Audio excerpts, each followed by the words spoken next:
Hello student, welcome to my channel सरमन lecturer. आज का ये video class 10 math 2023 board exam के लिए सबसे ज्यादा इंपॉर्टेंट है। जितने भी स्टूडेंट 21 फरवरी को क्लास 10 मैथ का पेपर देने वाले हैं, आज का ये वीडियो लास्ट तक जरूर देखना है, ठीक है। इसमें हम लोग बहुत सारे इंपॉर्टेंट क्वेश्चन देखेंगे जो आपको बोर्ड एग्जाम में 100% देखने को मिलेगा, ठीक है। ऐसे इंपॉर्टेंट क्वेश्चन जो आपके बोर्ड एग्जाम के लिए बहुत ज्यादा इंपॉर्टेंट है, जैसे आपका एचसीएफ निकालना, सिद्ध करो एक अपरिमेय संख्या है, माध्य माध्यक बहुलक निकालना, ये सारी चीजें आज की इस वीडियो में हम लोग देखने वाले हैं, जो सबसे ज्यादा इंपॉर्टेंट वीडियो है, ठीक है। तो आज की इस वीडियो को लाइक कर देना, शेयर कर देना, और सभी महत्वपूर्ण प्रश्न आज की इस वीडियो में आप लोगों का कवर हो जाएगा। इससे पहले भी मैंने आपको कई सारे वीडियोस प्रोवाइड कर चुका हूं, लेकिन ये आपका सबसे डिफरेंट वीडियो है, ठीक है। सारे क्वेश्चन वो हैं जो इंपॉर्टेंट ही हैं, ठीक है। तो ये आप लोग लाइक करना, शेयर करना, चैनल पर ना तो सब्सक्राइब भी कर लेना।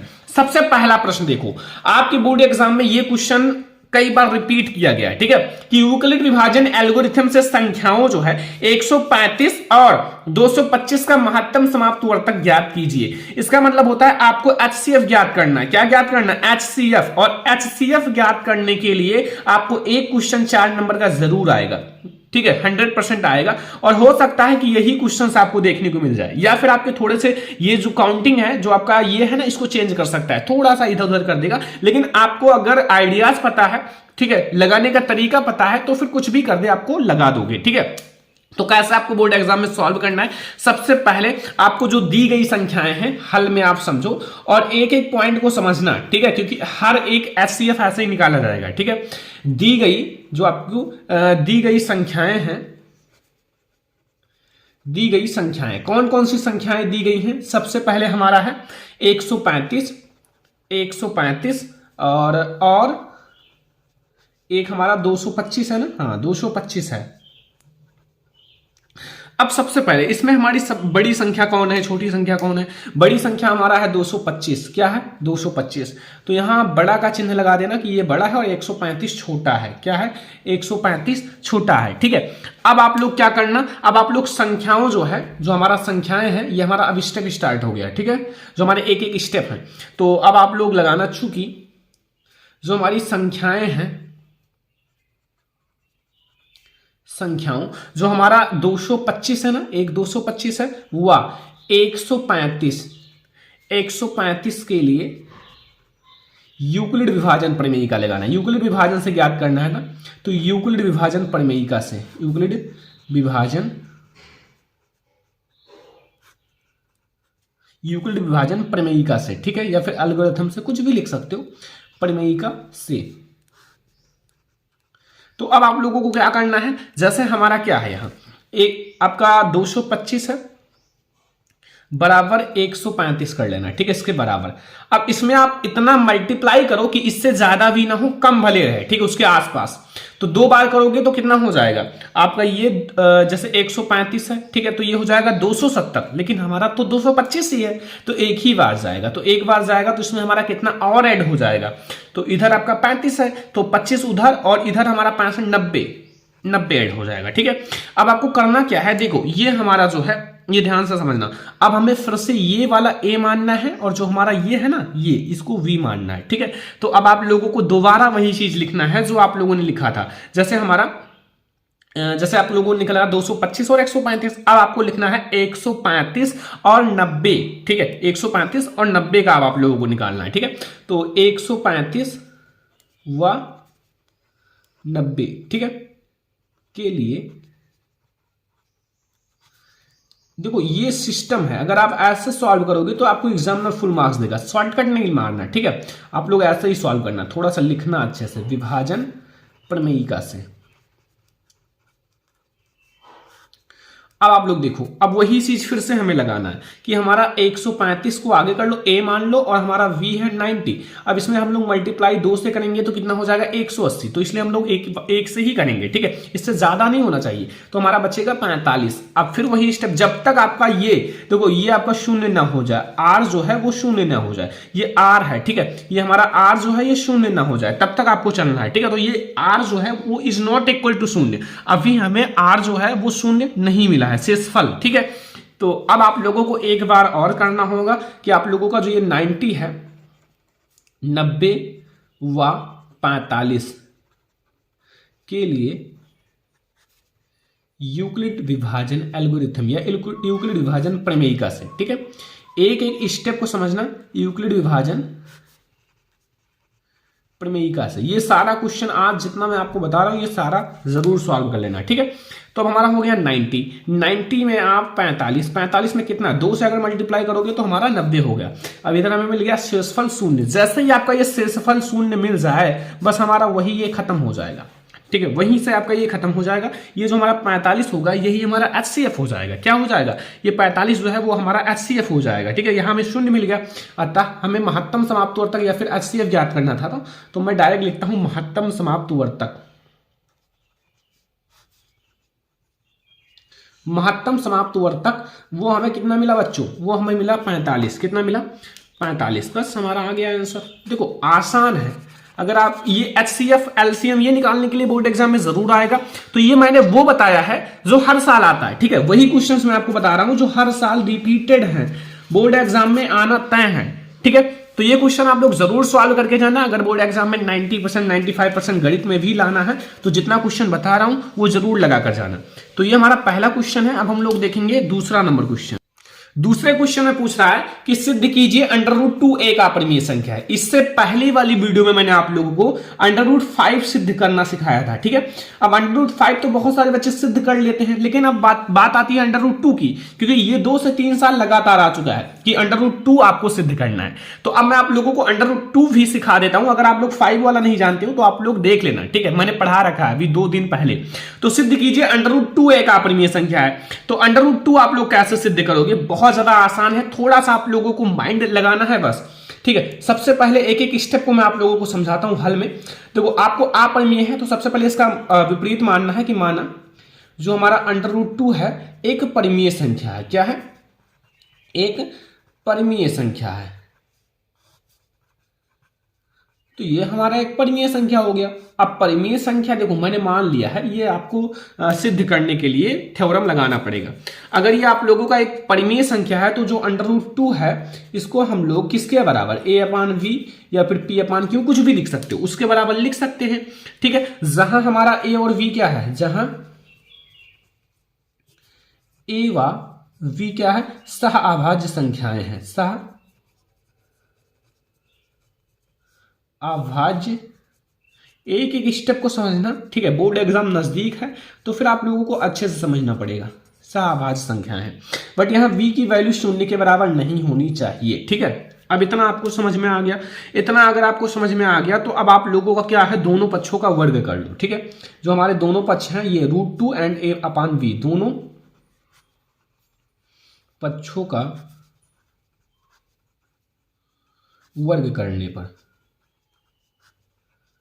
अगर आप दोनों पक्षों का वर्ग करोगे तो मतलब हमारे दोनों पक्ष √2 है एक, इसका वर्ग कर लो, और बराबर a/v है, इसका स्क्वायर कर लो। ठीक है, ये कर लिया।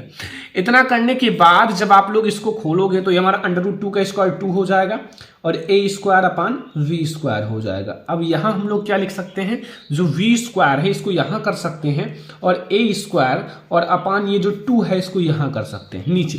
ठीक है, ऐसे कर सकते हैं। बस इतना करने के बाद इसको आप इक्वेशन यानी कि समीकरण नंबर फर्स्ट नाम दे देना। अब यहीं से आपका बहुत ज्यादा इंपॉर्टेंट बात शुरू होता है। देखो यहां अगर 2 जो है a² जो है इसको विभाजित करता है, मान लो हम a को 2 मान ले। ठीक है, तो 2 का स्क्वायर हो जाएगा बट्टे में 2 यानी कि 4/2, तो ये तो हमारा काट देगा ना। तो मतलब वही बात है कि अगर हम a² को 2 जो है a² को विभाजित करता है तो आप स्क्वायर नहीं करोगे, केवल सिंगल 2 ही रखोगे तो भी तो विभाजित करेगा। तो बात यह है अगर a² को विभाजित करेगा तो a को भी विभाजित करेगा। ठीक है, तो यहां कहने का मतलब है अगर 2 जो है a² को विभाजित करता है, ठीक है, विभाजित करता है, तो क्या होगा कि हमारा जो 2 है a को भी विभाजित करेगा, 2 जो है a को भी विभाजित करेगा। ठीक है, विभाजित करेगा। अब इतना आप लोगों को समझ में आ गया होगा यहां तक। अभी हमारा ये फर्स्ट पॉइंट है, अभी ऐसे एक और पॉइंट मिलेगा फिर आपका पूरा सिद्ध हो जाएगा। अगर ऐसा है तब हम लोग क्या कर सकते हैं, a = 2m लिख सकते हैं। क्यों, देखो अगर आपको सिद्ध करने के लिए 2m आए तो 2m, अगर √5 आए तो 5m, अगर 7 आए तो 7m। ठीक है, लिख सकते हैं। तो हमारा √2 है, इसलिए हमने a बराबर 2m लिख सकते हैं, जहां जो m है वो क्या है, एक पूर्णांक है, जहां m कोई पूर्णांक है, क्या है, पूर्णांक है। अब देखो, अब जो हम a का मान हम लोग समीकरण 1 में रख देते हैं, a का मान हम लोग ये समीकरण 1 में रख देते हैं, तो ये हमारा लिखा हुआ है v² बराबर a की वैल्यू मैंने 2m रख दिया, इसका स्क्वायर कर लिया बटे में 2। ठीक है, फिर से आ जाओ नीचे, ये v² बराबर हमारा है ये 2 2 जा 4m² और बटे में 2 से 2 कट जाएगा, 2 बचेगा, यानी कि हमारा v² जो होगा वो बराबर होगा 2m²। और अगर हम m² की बात करें तो m² हम लोग लिख सकते हैं बराबर v², ये बटे में 2 नीचे चला जाएगा 2। बस वही चीज यहां दोबारा लिखना है, जैसे आपने a के लिए लिखा था कि 2a को विभाजित करता है, वैसे आपको यहां क्या लिखना है, अगर यानी कि 2 जो है v² को विभाजित करता है, किसको, v² को विभाजित करता है, ठीक है, करता है, तो 2 जो है वो b को भी विभाजित करेगा, 2 क्या होगा, v को भी विभाजित करेगा। ठीक है, एक एक पॉइंट को समझना, विभाजित करेगा, ये हमारा हो गया थ्योरम। अब इतना होने के बाद देखो, अगर हमारा a और v यानी कि √2 वो a और v के बराबर है, तो फिर हमारा सहअभाज्य संख्या है। मैंने क्या माना था कि a और v जहां क्या है, एक सहअभाज्य संख्या है, लेकिन सहअभाज्य संख्याओं का जो कॉमन फैक्टर होता है, जो HCF होता है, वो ओनली 1 होता है, लेकिन इनमें तो हमें 2 मिला, a का हमें सहअभाज्य 2 मिला और v का भी, यानी कि a और v के जो हमारे उभयनिष्ठ गुणनखंड है वो 2 हैं। अगर 2 हैं तो ये हमारा एक परिमेय संख्या हो ही नहीं सकता, इसलिए हमारा ये एक अपरिमेय संख्या होगा। तो लास्ट में आपको डिस्कशन लिख देना है, वो लास्ट में आप लोगों को क्या लिखना है, देखो ये हमारा समीकरण फर्स्ट, इसको नाम दे दिया, इसको आप लोग v वाले को समीकरण सेकंड नाम दे देना। ठीक है, अब समीकरण फर्स्ट समीकरण सेकंड, अब देखो यहां आपको लिखना क्या है, देखो हमें समीकरण फर्स्ट और समीकरण सेकंड, ठीक है, से हम कह सकते हैं, क्या कह सकते हैं कि a और v, जो हमारा a है और v है का उभयनिष्ठ गुणनखंड 2 है, क्योंकि दोनों में हमारा 2 कॉमन है। ठीक है, परंतु यह इस तथ्य का विरोध करता है कि a व v में एक के अतिरिक्त तो कोई उभयनिष्ठ गुणनखंड नहीं है। ठीक है, a और v में हमारा एक के अतिरिक्त कोई उभयनिष्ठ गुणनखंड नहीं है, ये विरोध करता है, तो हमारी ये परिकल्पना क्या है, गलत है। ठीक है, अतः हमारी जो ये परिकल्पना है, जो हमने सोच रखा था, हमारी परिकल्पना जो है वो क्या है, गलत है, गलत है। तो लास्ट में आप लोग लिख देना अतः √2 एक अपरिमेय संख्या है, क्या है, एक अपरिमेय संख्या है। बस हो गया, इतना आपको सॉल्व करना होगा अगर √2 आपको एक अपरिमेय संख्या सिद्ध करना है। ठीक है, ये हमारा बहुत ज्यादा इंपॉर्टेंट क्वेश्चन है, आप लोग जरूर सॉल्व करके जाना। अगर बोर्ड एग्जाम में अच्छे मार्क्स लाना है तो जितना क्वेश्चन इस वीडियो में बता रहा हूं वो सारा आप लोग अच्छे से लगा कर जाना, क्योंकि ये ऐसे क्वेश्चन है जो बोर्ड एग्जाम के लिए वेरी इंपॉर्टेंट है। तो ये हमारा है क्वेश्चन नंबर सेकेंड। अब हम लोग देखेंगे question number third. Question number 3 देखो, ये हमारा एक वायरल लॉन्ग क्वेश्चन है। देखो ये मैंने देखा है भाई, इतना बार आया है ना लॉन्ग क्वेश्चन कि आप लोग सोचोगे कि यही लॉन्ग क्वेश्चन आएगा भी अगर आप देखोगे बुक में। ठीक है, क्योंकि ये बहुत ज्यादा इंपॉर्टेंट लॉन्ग क्वेश्चन है और बहुत ज्यादा लॉन्ग भी है, हार्ड भी है। लिखा, निम्नलिखित समीकरण युग्म को रैखिक समीकरण युग्म में बदलकर हल कीजिए। अगर आपको पता है तो एक बार प्रैक्टिस करो, देखो आप लोग सॉल्व कर पाते हो, क्योंकि बहुत सारे बच्चे नहीं कर पाते हैं, कई बार सॉल्व किए रहते हैं लेकिन नहीं कर पाते हैं। ठीक है, तो अगर आप इसको देखोगे तो ट्रिक ऐसा बताऊंगा कि आप लोग तुरंत सॉल्व करोगे। ठीक है, देखो आपको रैखिक समीकरण युग्म में, पहले ये देखो कैसा लिखा हुआ है, फिर इसको आप एक लाइन में चेंज कर लो, एक अच्छा सा लाइन, यानी कि रैखिक समीकरण युग्म में, फिर आप लोगों को हल करना है। ठीक है, तो फिर हम लोग इसको सॉल्व करते हैं। सबसे पहले देखो ध्यान से, हल समझो। क्वेश्चन आप लोगों को मैं बता दूं कि लिखा हुआ है कि 5/x - 1 5/x - 1 प्लस 1/y - 2 बराबर 2 और 6/x - 1 - 3/y - 2 बराबर 1। ठीक है, अब आप लोगों को क्या करना है, देखो इन सब में आपको एक चीज कॉमन दिख रहा होगा कि इसको देखो, मैं आप लोगों को बताता हूं कि इस चीज को देखो, ये हमारा क्या लिखा हुआ है 5/x - 1, तो इसको हम लोग ऐसे लिख सकते हैं 5 1/x - 1। ठीक है, तो ये 1/x - 1 को हम कुछ मान लेंगे। ठीक है, वैसे इसमें भी कॉमन दिख रहा है, तो ऐसे करके हम लोग सबसे पहले क्या करेंगे कि माना, जो हमारा माना 1/x - 1, इसको हम लोग क्या मान लेंगे, इसको हम लोग बराबर a मान लेंगे। किसके बराबर, a मान सकते हो, x मान सकते हो, कुछ भी मान लो आप, ठीक है। और तथा अब इन सब में भी एक चीज कॉमन दिख रहा है, 1/y-2, 1/y-2, इसको हम लोग मान लेंगे v। ध्यान से समझो एक एक स्टेप को, ठीक है। a और v मान लिया, तब आप लोग इस समीकरण को तब आप लोगों का दी गई समीकरण, जो आप लोगों का दिया गया समीकरण, दी गई समीकरण है, देखो अब इस समीकरण को मैं एक थोड़ा सा चेंज करूंगा। इसको हम लोग 5 को बाहर करेंगे, 5 को बाहर करेंगे और इसको हम इस इक्वेशन में बदलेंगे कि हम 8 रख सकें, ठीक है। तो 1/x-1, ठीक है।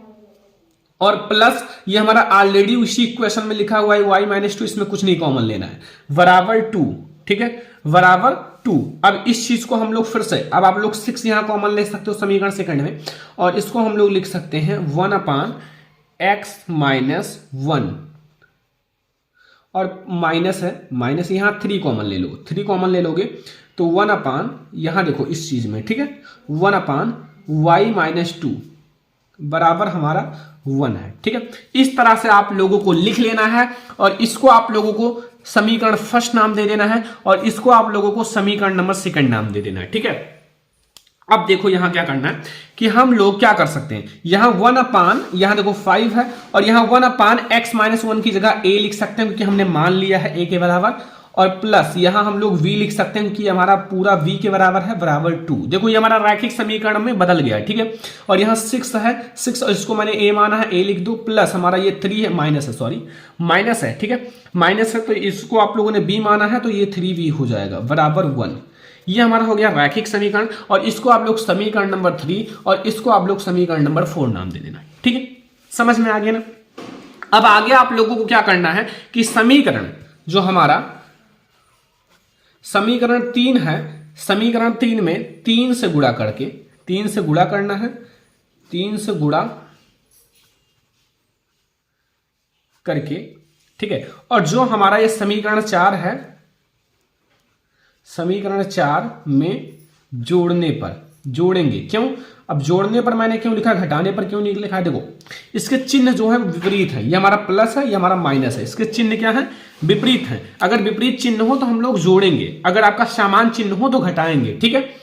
तो हमें कितना से गुणा करना है, 3 से, तो आपका 5 में 3 से गुणा होगा 15a, और प्लस हमारा v में 3 से गुणा होगा 3v, इक्वल टू हमारा 3 से आपका 2 में गुणा होगा 6 हो जाएगा। कुल मिला के हम इसको और इसको बराबर करना चाहते हैं, ठीक है। और आप लोग 4 वाला ऐसे ही लिख दो, 6a माइनस 3v बराबर 1। अब देखो ध्यान से, अब आप लोगों को यहां समझना है, यहां से हमारा ये कट जाएगा, ठीक है, b तो कट गया, फिर हमारा ये बचा 21a और बराबर 7, और यहां से अगर a की वैल्यू देखे जाए तो 7/21, और यहां से अगर a की वैल्यू देखा जाए तो 1/3 मिलेगा, ठीक है। ये हटा देना, a की वैल्यू जो आएगी वो 1/3 आएगा। a की वैल्यू हमें 1/3 मिला। अब आप लोग समीकरण 3 में a का मान रख दो, v की वैल्यू मिल जाएगी। समीकरण 3 में a का मान रखने पर, समीकरण 3 हमारा है 5a प्लस v बराबर 2। देखो हमें 5 इंटू a की वैल्यू है 1/3 प्लस v बराबर 2, यहां से आप ये आपका 5/3 हो जाएगा प्लस v बराबर 2, आपका 5/3 है ना, तो यहां से v बराबर 2 माइनस 5/3, 2 माइनस 5/3, यहां से आपका हो जाएगा 3 2 6 में से 5 जाएंगे तो आपका 1/3। बच्चों यहां से हमें a की वैल्यू भी 1/3 मिला और v की वैल्यू भी 1/3 ही मिला है। अब a और v की वैल्यू आपको मिल गई। अब हमें ज्ञात क्या करना है, x और y की वैल्यू, x और y की वैल्यू हमें ज्ञात करना है। तो कैसे ज्ञात करोगे, ध्यान से समझो। हमें a और v की वैल्यू मिल गई ना, तो a और v को मैंने कुछ माना था, ठीक है। a और v को मैंने क्या माना था, a को मैंने माना था 1/x-1 बराबर a, ये मैंने a माना था, और v को मैंने माना था 1/y-2 बराबर v। a और v की वैल्यू आप रख दो, a की वैल्यू हमें क्या मिला है 1/3, और v की वैल्यू हमें क्या मिला है बच्चों v की वैल्यू मिला है y-2 बराबर 1/3। ठीक है, 1/3 इसकी भी वैल्यू मिली, इसकी भी क्रॉस मल्टीप्लाई कराओ, 1/1 बराबर 3 और यहां हमारा हो जाएगा y-2 बराबर 3। ठीक है, अब देखो यहां से x बराबर हमारा 3 + 1 और x बराबर हमें 4 मिलेगा। क्या मिलेगा? 4। x की वैल्यू हमें कितना मिला? 4। और y की वैल्यू कितनी मिलेगी? y बराबर 3 और ये -2 इधर आ जाएगा +2, y बराबर 5। x की वैल्यू 4 और y की वैल्यू 5। ये हमारा एक सबसे ज्यादा इंपॉर्टेंट लॉन्ग क्वेश्चन है जो आपको सॉल्व करके ही बोर्ड एग्जाम में जाना है। ये हमारा क्वेश्चन नंबर 3 है। और अतः हमारा जो समीकरण का हल है, अतः समीकरण का हल x बराबर 4 व y बराबर हमारा 5 है। बस देखो ध्यान से समझना, ये सारे क्वेश्चन जितना मैं आपको बता रहा हूं। ठीक है, ये हमारा है बच्चों क्वेश्चन नंबर 3। आप लोगों को समझ में भी आ गया होगा क्वेश्चन नंबर 3 तक। तो ये आप लोगों का बहुत ज्यादा इंपॉर्टेंट क्वेश्चन है। अब हम लोग देखेंगे क्वेश्चन नंबर 4। अब हमारा आता है क्वेश्चन नंबर 4। ठीक है, लिखा हुआ है एक रेलगाड़ी एक समान चाल से 360 कितना 360 किलोमीटर की दूरी 360 किलोमीटर की दूरी तय करती है। ठीक है, एक रेलगाड़ी है जो एक समान चाल से 360 किलोमीटर की दूरी तय करती है यदि यह चाल 5 किलोमीटर प्रति घंटा 5 यानी कि 5 किलोमीटर प्रति घंटा अधिक होती है। ठीक है, तो उसी यात्रा में 1 घंटा कम समय लगता है। अगर आप चाल बढ़ाओगे तो 1 घंटा कम लेती है।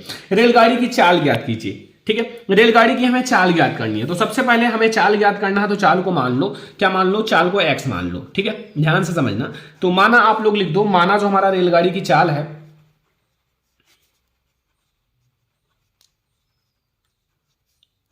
माना रेलगाड़ी की चाल कितना है? x किलोमीटर प्रति घंटा है। क्या है? x किलोमीटर प्रति घंटा है, x किलोमीटर प्रति घंटा है। ठीक है, ये हमें मिल गया रेलगाड़ी की चाल। अब हमारा आप लोगों को पता होगा समय, सूत्र तो पता ही होगा। समय बराबर क्या होता है? समय बराबर हमारा होता है दूरी बटे में चाल। क्या होता है? दूरी बटे चाल। ठीक है, चाल को मैंने x माना है और दूरी हमारी दी हुई है 360 किलोमीटर प्रति घंटा, 360 किलोमीटर। ठीक है, तो 360 किलोमीटर दूरी चलने में लगा समय, 360 किलोमीटर दूरी तय करने में लगा समय। बहुत ज्यादा इंपॉर्टेंट क्वेश्चन है, लॉन्ग क्वेश्चन में आता है। ठीक है, लगा समय। समय आप लोगों को पता है दूरी हमारा है 360 और यहां देखो समय का सूत्र और चाल हमने x माना है। ठीक है, और यह हमारा समय का घंटा लिख देना। ठीक है, बस। अब देखो यदि हम लोग क्या करते हैं, यदि ध्यान से समझना आगे का पोर्शन। ठीक है, यदि जो रेलगाड़ी है हमारा, रेलगाड़ी क्या करती है कि चाल कितना बढ़ाया जाता है? 5 किलोमीटर प्रति घंटा। ठीक है, रेलगाड़ी की चाल क्या करते हैं? 5 किलोमीटर प्रति हावर्स यानी कि घंटा। ठीक है, अधिक होती है।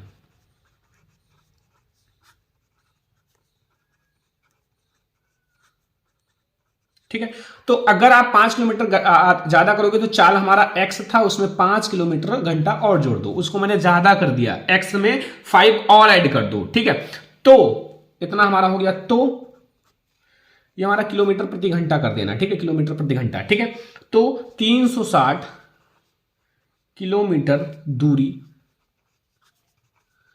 तय करने में लगा समय। अब ये जो लगा समय है ये कितना है बच्चों? ये हमारा देखो, एक तो हमारा समय है, ये दूरी है इतना 360 और अब हमारा चाल हो गया x + 5 घंटा। ठीक है, अब आगे आप लोगों को क्या करना है? प्रश्नानुसार, जो प्रश्न के अनुसार ध्यान से समझना।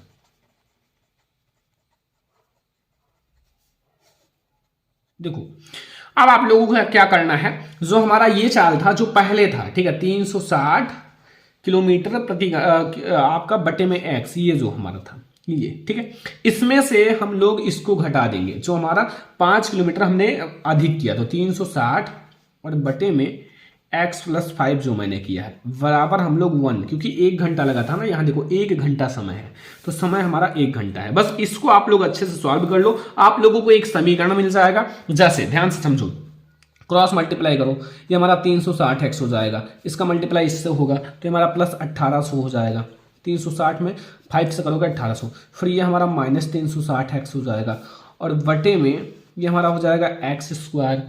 ठीक है, नहीं आप x में x प्लस 5 कर लो। ठीक है, अभी ऐसे रहने दो 1, यहाँ से 360x से प्लस माइनस दोनों कट जाएगा। ठीक है, यहाँ मिलेगा आप लोगों का ऊपर जो रहेगा वो 1800, और बटे में ये हमारा एक्स स्क्वायर और प्लस 5x हो जाएगा बराबर 1। ठीक है, यहाँ से एक्स स्क्वायर प्लस 5x बराबर हमारा 1800। एक समीकरण बना देते हैं, द्विघात समीकरण। ये हमारा हो जाएगा x square plus 5x minus 1800 बराबर 0। ये हमारा एक समीकरण बन गया। क्या बन गया? एक समीकरण बन गया। अब इसकी हम लोग वैल्यू ज्ञात करने के लिए देखो, अभी आप लोगों को फैक्टर नहीं पता चलेगा। ठीक है, तो यहां हम लोग क्या करेंगे, श्रीधराचार्य का सूत्र लगाएंगे। उसको लगाने से पहले ए हमारा कितना है, 1 है, v कितना है इस समीकरण में 5 है, एंड c कितना है हमारा माइनस 1800 है। ठीक है, इतना आपको समझ में आ गया। अब आप लोग लगा दो बच्चों श्रीधराचार्य जी का सूत्र। ठीक है, वहां से आपको वैल्यू मिल जाएगी x की। ठीक है, आपको जो चाल है वो मिल जाएगा। तब सूत्र हमारा x बराबर minus v plus minus under root B square minus 4ac और बटे में 2a, ये हमारा सूत्र है। ये क्या है? सूत्र है। वैल्यू सारा रख दो। x बराबर मैंने v को कितना है, v हमारा 5 है ना, 5 रख दो, प्लस माइनस v हमारा कितना है 5 है, 5 का स्क्वायर कर लो माइनस 4। ठीक है, a कितना है, a की वैल्यू देख लो, सारा मैंने लिख रखा है 1 है। कितना है 1, तो 1 रख लो, एंड इनटू हमारा ये कितना है माइनस 1800, c की वैल्यू माइनस 1800 है, बटे में 2 एंड a की वैल्यू हमारा 1 ही है। ठीक है, सॉल्व कर लो इसको। ये हमारा माइनस 5 है, ये हमारा ब्रैकेट खुलेगा ना, ये आपका प्लस माइनस लगा दो, ब्रैकेट खुलेगा तो ये हमारा 25 हो जाएगा, और इसका देखो 18 चौक 72 और माइनस माइनस प्लस 7200 हो जाएगा, 7200। ठीक है, बटे में 2 हो जाएगा। ठीक है, अब देखो यहाँ हमारा माइनस 5 है, प्लस माइनस ये आपका क्या होगा, ये आपका एक में जुड़ जाएगा, ये हमारा जुड़ जाएगा, तो ये हमारा हो जाएगा कितना, ये और ये जुड़ेगा कितना होगा 7225 हो जाएगा, बटे में हमारा 2 है। ठीक है, अब 7225 जो होता है वो आप लोगों को पता होगा किसका वर्गमूल होता है, वो होता है 85 का। किसका? 85 का, बटे में 2। अब हमें क्या करना है, इतना तो हमें मिल गया। अब एक बार धनात्मक चिन्ह लेना है, ये जो एक बार धनात्मक एक बार ऋणात्मक। ठीक है, तो सबसे पहले हम लोग लेते हैं धनात्मक चिन्ह लेने पर। धनात्मक चिन्ह लेने पर जो धनात्मक चिन्ह लोगे तो फिर हमारे ये माइनस है और ये 5। ठीक है, एंड यहाँ हमारा प्लस 85 और बटे में हमारा 2 है। ठीक है, ये हमने धनात्मक चिन्ह लिया, तो ये हमारा 80 हो जाएगा। बड़ा वाले का हम लोग चिन्ह लेंगे तो प्लस 80 हो जाएगा, बटे में 2 बराबर 40। ये हमारा मिल गया 40। ठीक है, आप लोगों का x की वैल्यू हमें मिल गया 40। ठीक है, और दूसरा चाल हमें इतना मिल गया किलोमीटर प्रति घंटा। अब हम लोग लेते हैं ऋणात्मक चिन्ह। क्या लेते हैं?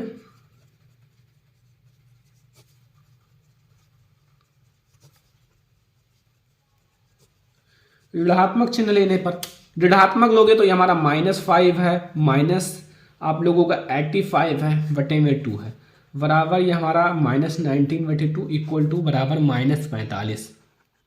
ये हमारा बच्चों अमान्य है, क्योंकि जो हमारा चाल होता है वो कभी माइनस में नहीं होता है, तो माइनस वाला अमान्य है, इसका अस्तित्व नहीं है, अमान्य है। तो अतः हमारा जो रेलगाड़ी की चाल होगी वो हमारा प्लस वाला होगा। अतः रेलगाड़ी की चाल 40 किलोमीटर प्रति घंटा, ये हो गया। ठीक है, ये हमें मिल गई रेलगाड़ी की चाल, जो बहुत ज्यादा इंपॉर्टेंट है आपके बोर्ड एग्जाम के लिए। क्वेश्चन नंबर 4 आप लोग जरूर तैयार करके जाना। जितना क्वेश्चन बता रहा हूं ये सारे बहुत ज्यादा इंपॉर्टेंट है। ठीक है, तो अब हम लोग देखेंगे question number 5। Height and distance का एक सबसे ज्यादा इंपॉर्टेंट क्वेश्चन आपके सामने आ गया है, हाइट एंड डिस्टेंस का। ठीक है, लिखा हुआ मीनार के आधार से। इससे पहले वाली वीडियो में मैंने आपको अलग टाइप का क्वेश्चन कराया था। ठीक है, इसमें आपको बता रहा हूं मीनार के आधार से और एक सरल रेखा, मीनार का जो आधार है नीचे का और एक सरल रेखा में 4 मीटर और 9 मीटर की दूरी है। मतलब एक 4 मीटर की दूरी है, 9 मीटर की दूरी है। ठीक है, और पर स्थित दो बिंदुओं से मीनार के शिखर के उन्नयन कोण पूरक है। ठीक है, सिद्ध कीजिए कि मीनार की ऊंचाई 6 मीटर होगा। बहुत ज्यादा इंपॉर्टेंट क्वेश्चन यार, आपको यह सिद्ध करना है कि मीनार की ऊंचाई 6 ही मीटर होगा। देखो, सबसे पहले हम लोग क्या करेंगे बच्चों, एक मीनार बना लेंगे। एक हम लोग मीनार बना लेते हैं और मीनार का नाम हम लोग ए और बी देते हैं, ए और बी। ठीक है, ए और बी एक मीनार है, समझ में आया। अब हम लोग क्या करेंगे, इसका एक नीचे धरातल बनाएंगे। एक धरातल बन गया। ठीक है, धरातल से देखो दो कोण है जो क्या है, एक दूसरे के पूरक है, मतलब शिखर का उन्नयन कोण पूरक है। ठीक है, तो इन दोनों को हम लोग ऐसे मिला लेते हैं। ठीक है, देखो मैं आप लोगों को एक अमेजिंग, इसको ऐसे मिला लो। ठीक है, और इसको भी ऐसे मिला लो, ये। ठीक है, क्वेश्चन के अकॉर्डिंग समझा रहा हूं, ज्यादा आप लोग देखो। और मान लीजिए कि हमारा क्या है, जो यहां से देखो, अब यहां से दो चीज है। एक है हमारा देखो सरल रेखा में 4 मीटर और 9 मीटर की दूरी पर स्थित दो बिंदु, एक 4 मीटर पर स्थित है, एक 9 मीटर पर। ठीक है, तो मान लो हमारा ये V है, तो यहां से हमारा देखो, यहां से यहां तक की दूरी 4 मीटर में मान लिया। ठीक है, देखो एक अमेजिंग कर रहा हूं, वो इससे मैंने स्केल की सहायता से नहीं बनाया कि नाप के। ठीक है, और ये हमारा 9 मीटर है। कितना है, 9 मीटर। कुल दूरी आपका 13 मीटर। ठीक है, इसको आप P नाम दे दो, इसको आप Q नाम दे दो। ठीक है, अब देखो ये आपका H ऊंचाई है, इसी को आप सिद्ध करना है कि ये बराबर 6 मीटर है। ठीक है, ये हमारा 9 है, 9 मीटर। अब आप लोग देखो, यहां आपको सबसे पहले लिखना है कि माना AV एक मीनार है, माना AV एक मीनार है जिसकी ऊंचाई H है और मीनार के आधार V से दोनों ओर एक V क्रमशः 9 मीटर, ये जो हमारा V जो है V से क्रमशः 9 मीटर, B से हमारा एक क्रमशः 9 मीटर और 4 मीटर की दूरी दो बिंदु P और Q है। P वाला हमारा 9 मीटर है, Q वाला हमारा 4 मीटर स्थित है। यदि बिंदु P से मीनार की चोटी का उन्नयन कोण थीटा हो, मतलब जो P है इससे हम लोग क्या मान लेते हैं, थीटा हो, ये थीटा। ठीक है, P से मैंने थीटा मान लिया है, तो मीनार की चोटी का उन्नयन कोण थीटा का पूरक जो होगा वो 90 माइनस थीटा होगा। तो ये जो हमारा कोण होगा Q वाला, ये 90 माइनस थीटा होगा, 90 डिग्री माइनस थीटा। अब आप लोगों को समझ में आ गया होगा, कोई दिक्कत नहीं होगा। अब हम लोग क्या करेंगे, अब हम लोग जो, चूंकि बहुत ज्यादा इंपॉर्टेंट क्वेश्चन है, ध्यान से समझना। ठीक है, समकोण त्रिभुज APV में, ठीक है, तो APV में हमारा A है, P है, B है, H दिया हुआ है और यहां आधार, लंब बटे आधार, तो tan थीटा होता है ना, तो tan थीटा, लंब हमारा AB है और आधार हमारा PV है। क्या है, PV है। ठीक है, तो tan थीटा की वैल्यू कितनी है, थीटा ही है। ठीक है, ये हमारा H मान लिया है और ये हमारा 9 मीटर है। ठीक है, 9 मीटर। इसको आप बच्चों समीकरण नंबर फर्स्ट नाम दे दो। क्या नाम दोगे, समीकरण नंबर फर्स्ट। ध्यान से समझना। अब हम लोग दूसरा कोण लेंगे,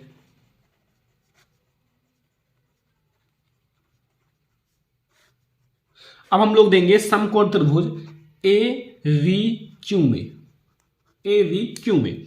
अब यहां हम लोग tan थीटा लगाएंगे। tan यहां हमारा थीटा है लेकिन 90 माइनस थीटा है ना, मतलब मेरा पूरक है ये, तो डायरेक्ट आप 90 माइनस थीटा रखो, 90 डिग्री माइनस थीटा। ये हमारा H है, यानी कि लंब हमारा H ही रहेगा, आधार हमारा 4 रहेगा। ठीक है,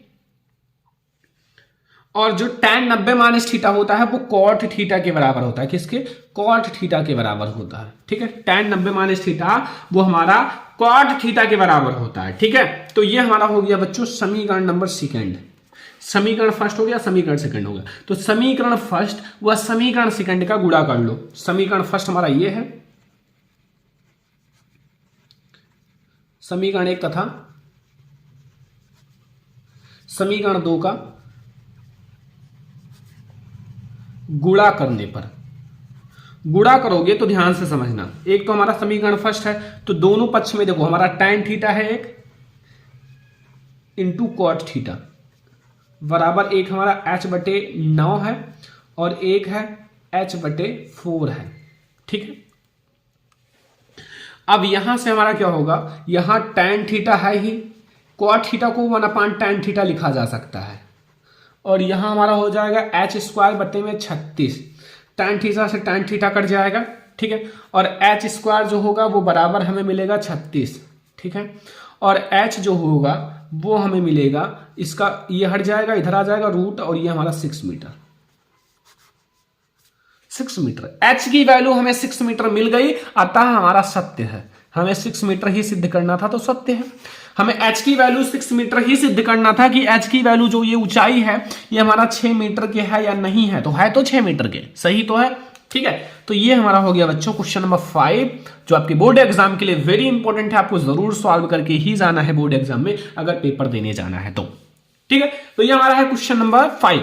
तो अब हम लोग देखेंगे जो हमारा क्वेश्चन नंबर 6 है। ये हमारा बोर्ड एग्जाम का एक वेरी इंपॉर्टेंट क्वेश्चन है वृत्तों से संबंधित क्षेत्रफल से।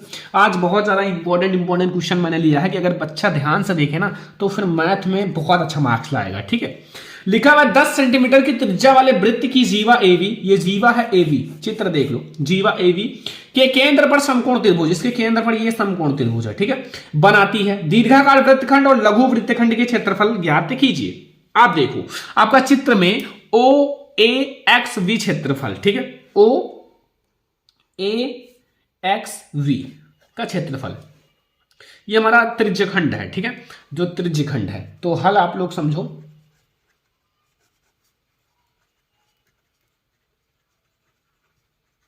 त्रिज्यखंड हमारा जो है वो क्या है, त्रिज्यखंड का मतलब एक त्रिभुज के टाइप है, त्रिज्यखंड है। ठीक है, तो वो हमारा हो जाएगा ओ ए एक्स वी का क्षेत्रफल। इसका जो फार्मूला होता है वो होता है ए बराबर, जो क्षेत्रफल का वो ए बराबर पाई आर स्क्वायर थीटा बटे में 360 डिग्री। तुम वैल्यू रख दो, क्षेत्रफल ज्ञात करना है।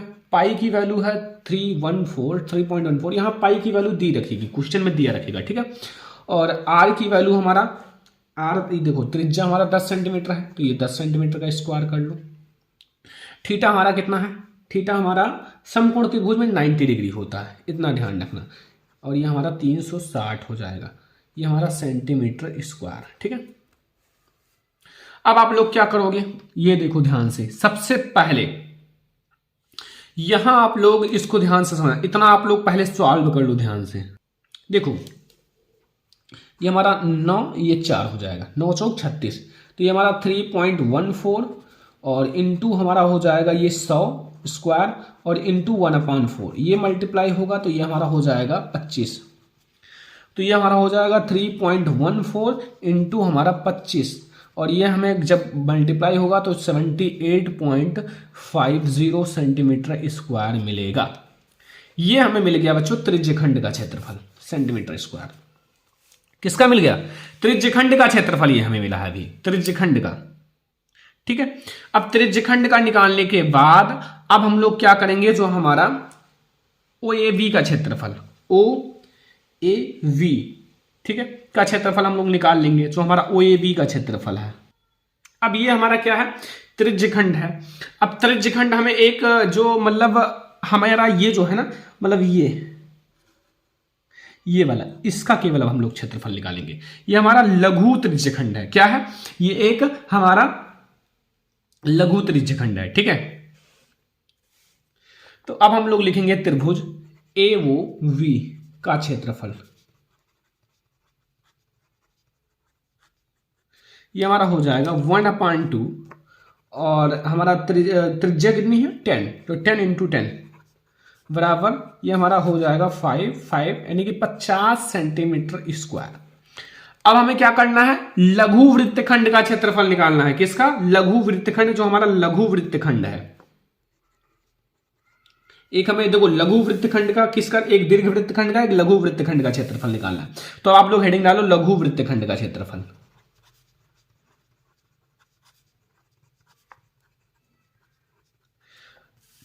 लघु वृत्तखंड का क्षेत्रफल निकालने के लिए क्या करोगे, जो ये हमारा त्रिज्यखंड का क्षेत्रफल मिला है, जो हमारा ये वाला त्रिज्यखंड, ये वाला पूरे का, ठीक है, ये इतने का, इस टाइप का, इसके क्षेत्रफल में से हम ये वाला क्षेत्रफल निकाल लेंगे तो ये वाला हमें मिल जाएगा ना। तो यही तो हमें निकालना है पहले लघु का। तो मतलब हमारा क्या है कि अगर आपको लघु वृत्तखंड का क्षेत्रफल निकालना है तो फिर आप लोग उतना, यानी कि आप लोगों को कितना है 78.50 माइनस आपको करना है 50, ठीक है, ये जो आप लोगों का 50 सेंटीमीटर स्क्वायर। अब ये हमें मिल गया 28.5 सेंटीमीटर स्क्वायर, ये हमें इसका क्षेत्रफल मिला है, ये वाला लघु वृत्तखंड का। अब हम लोगों का दीर्घ वृत्तखंड का क्षेत्रफल निकाल लो।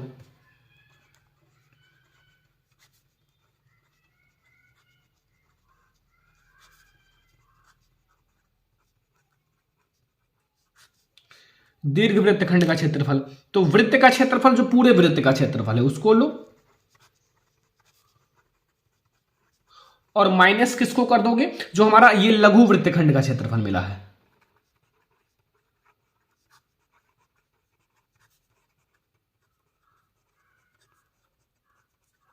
तो पूरे वृत्त का क्षेत्रफल क्या होगा, पूरे वृत्त का क्षेत्रफल होगा पाई आर स्क्वायर। तो पाई होगा 3.14 और आर स्क्वायर का मतलब होगा स्क्वायर, यानी कि 10 का स्क्वायर। और ये हमें कितना मिला है 28.5, ठीक है। इसको सॉल्व करोगे तो हमें क्या मिलेगा, इसको अगर आप लोग देखो ये हमारा 100 हो जाएगा तो ये दशमलव हटा दो, माइनस 28.5।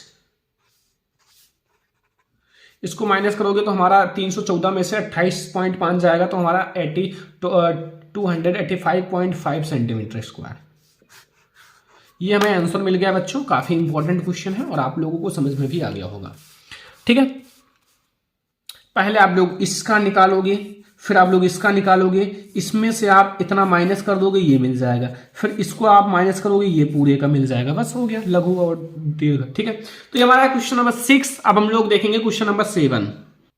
क्वेश्चन नंबर 7 समझो, निम्नलिखित आंकड़े में से 225 बिजली उपकरणों के प्रक्षित जीवन काल का घंटों में सूचना देते हैं, ठीक है, घंटों में सूचना देते हैं। अब आप लोगों को ये बहुत ज्यादा इंपॉर्टेंट क्वेश्चन है, इसमें हमें क्या ज्ञात करना है जानते हो, इसमें हमें ज्ञात करना है जो आप लोगों का बहुलक उपकरणों का, हमें यहां बहुलक ज्ञात करना है। क्या ज्ञात करना है, बहुलक ज्ञात करना है, ठीक है। तो कैसे ज्ञात करोगे, बहुत ज्यादा इंपॉर्टेंट क्वेश्चन है ये, आपके बोर्ड एग्जाम में कई बार आया। सबसे पहले जीवन काल है 0 से 20, 20 से 40, 40 से 60, 60 से 80, 80 से 100, 100 से 120, यानी कि 20 का अंतर है। बारंबारता है 10, 35, 52, 61, 38, 29, ठीक है। सबसे पहले आप लोगों को क्या करना है, इसमें आपको वो बारंबारता चुनना है जो सबसे ज्यादा है। सबसे ज्यादा कौन सा है, 61। तो 61 को आप लोगों को मान लेना है जो हमारी बारंबारता है।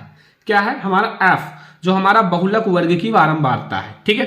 तो अब आप लोग समझो, यहां मैं आप लोगों को एक सूत्र बताता हूं जो कि बहुलक बराबर होता है, सूत्र समझ लो, फिर मैं आप लोगों को एक एक पॉइंट को समझाता हूं। बहुलक, ठीक है, बराबर हमारा जो सूत्र होगा L प्लस, अभी मैं आपको एक एक को बताता हूं क्या है। L जो होगा वो प्लस होगा F, यहां कहीं कहीं F0 F ऐसे, लेकिन F1, ठीक है, F1 और वटे में यहां 2F आप लोगों को माइनस F1 और माइनस F2 इंटू H। ये आप लोग सबसे पहले फार्मूला तैयार कर लो, ये फार्मूला पता होना चाहिए, ठीक है। अब मैं आप लोगों को एक एक चीज को बताता हूं आखिर है क्या, एक एक चीज को मैं आप लोगों को बताता हूं। L क्या है, F क्या है, H क्या है, सारी चीजें। हमारा बहुलक है ना, यहां जो L है, L ध्यान से समझना, लिख लेना, बहुलक वर्ग की निम्न सीमा। जो हमारा L है वो क्या है, बहुलक वर्ग की निम्न सीमा, यानी कि ये जो बहुलक है इस वर्ग की निम्न सीमा 60, ये हो जाएगा। L क्या है, बहुलक वर्ग की निम्न सीमा। और F क्या है, बहुलक वर्ग की, अभी H देखो, H क्या है, वो है वर्ग अंतराल की माप। H क्या है, वर्ग अंतराल की माप, यानी कि यहां हमें जो H मिलेगा वो इन दोनों के बीच का जो अंतर है, यानी कि हमारा 80 और 60, यानी कि 80 में से 60 जाएगा 20, तो ये 20 हमें मिलेगा H। F क्या है, जो हमारा F एच आपको पता चल गया ना, एच पता चल गया। अब आपको एफ जो है बहुलक वर्ग की बारंबारता, जो हमारा सबसे ज्यादा बारंबारता 61, ठीक है। और अगला देखो, अब आप लोगों F1 क्या है, बहुलक वर्ग के ठीक पहले की वर्ग की बारंबारता। F1 क्या है, जो बहुलक वर्ग है इसके ठीक पहले की बारंबारता F1। और F2 क्या है, बहुलक वर्ग की ठीक उसके बाद की बारंबारता, इसके ठीक बाद की बारंबारता। F1 पहले की है, F2 बाद की है। अब आप लोगों को मैं एक एक चीज बता देता हूं इसमें है क्या। यल क्या है, यल हमारा इसमें कितना है, एल वो 60 है, बहुलक वर्ग की निम्न सीमा, ठीक है। और फिर आप लोग देखो यहां एच क्या है, एच कितना है, क्या नहीं कितना है ये बताओ। एच जो है वो 80 में से आप 60 घटा लो बराबर 20 मिलेगा, क्योंकि इन दोनों का अंतर है, ठीक है। अगला देखो हमारा एफ क्या है, एफ है बहुलक वर्ग की आप लोगों का बारंबारता 61 है, ठीक है। और F1 क्या है, बहुलक वर्ग की पहले की बारंबारता 52 है, कितना है 52। और F2 क्या है, इससे बाद की बारंबारता F2 यानी कि 38 है। बस रख दो, आपका आंसर आ जाएगा। देखो सबसे पहले बहुलक ज्ञात करना, एल हमारा 60 है प्लस F1 हमारा कितना है 61, नहीं केवल एफ हमारा 61 है। और F1 हमारा कितना है, F1 52 है। यहां देखो, यहां सूत्र पर मैं रख रहा हूं 52 बटे में 2F कितना है, F केवल F 61 है, F1 कितना है 52 है, F2 कितना है -38 है, इंटू हमारा ये 20 हो जाएगा, ठीक है। 60 प्लस ये आप लोग माइनस करोगे तो ये हमारा 9 हो जाएगा, ठीक है। 9 हो गया बटे में इसका आप लोग मल्टीप्लाई करोगे, ठीक है। इसको आप लोग मल्टीप्लाई कर लो और इसको आप लोग ऐड कर लो, यानी कि हमारा हो जाएगा 122, इसका मल्टीप्लाई होगा -90 इंटू 20, ठीक है।